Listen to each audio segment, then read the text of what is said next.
very good. Huh? Excellent, very good. Oh man, that was a workout. But that's the kind of experiences they need, I guess. Oh, They were so busy. oh man, it was confusing. Busy.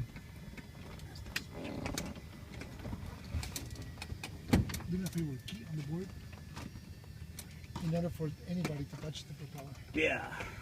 Okay. Whew. I'm gonna sit here for like 10 minutes and Sure. recover. And recovered. Recover, yeah. Those Israelis, damn Israelis, they were too hard, man.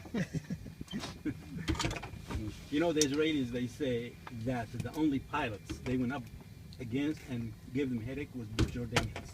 Really? Yeah, in the war, in 67 war and 60, whatever.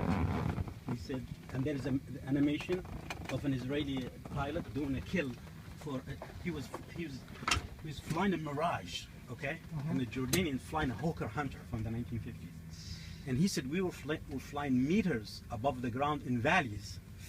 And I couldn't keep up with him. And he said the only thing that got him,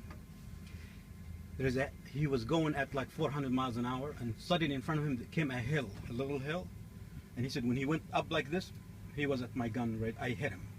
And he said he started crying, this Israeli officer. He said, then he ejected, he flipped like this and ejected. When he ejected, he hit the wall of the valley.